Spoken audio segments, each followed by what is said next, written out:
బాలికలకు రక్షణ, విద్యార్థులకు మహిళలకు రక్షణ, విద్యార్థులకు మహిళలకు రక్షణ. విద్యార్థికి కఠినంగా శిక్షించాలి నిందితులను. మెడికల్ విద్యార్థిని హత్య చేసిన నిందితులను, ఆరుతో హత్య చేసిన నిందితులను, ఆయన చేయాలి ప్రియాంక కుటుంబానికి, అరికట్టాల మహిళల మీద దాడులను, విద్యార్థులపై దాడులను కల్పించాలా. బాలికలకు మహిళలకు రక్షణ,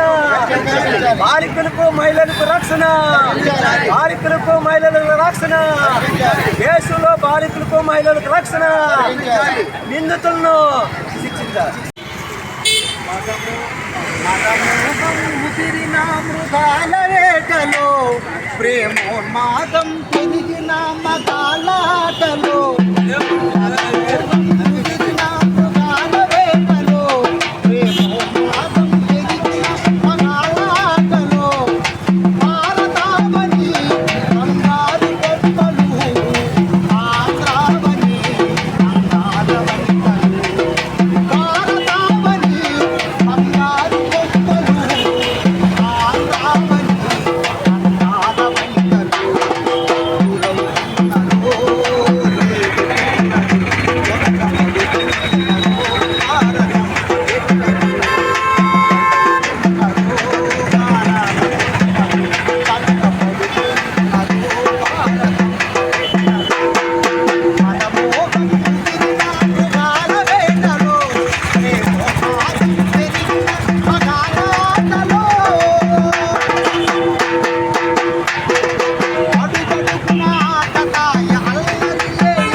రాష్ట్ర సహ కార్యదర్శి దేశంలోని రాష్ట్రంలోని మహిళలకు విద్యార్థులకు ఎక్కడ భద్రత లేదు.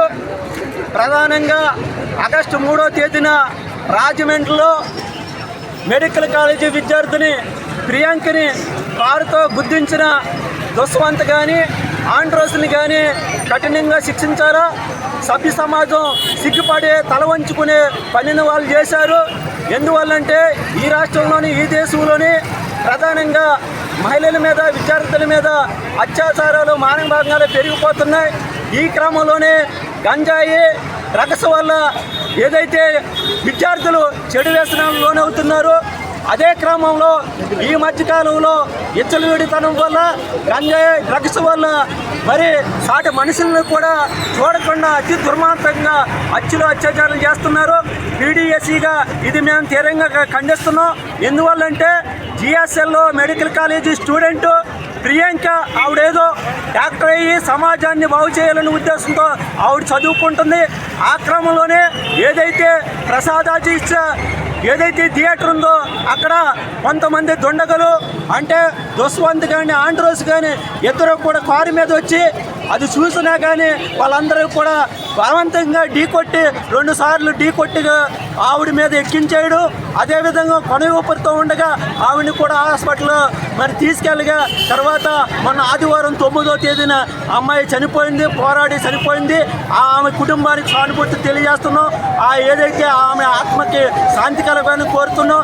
అందుకోసం ఈరోజు రామచంద్రపురం పట్టణంలో సెయింట్ యాన్ గ్లోరియా కాలేజీ విద్యార్థులతో మరి కొవ్వొత్తి ర్యాలీ జరుగుతుంది. నాకు అవకాశం ఇచ్చిన అందరికి కూడా ఇప్పుడు తెలియజేస్తున్నాను.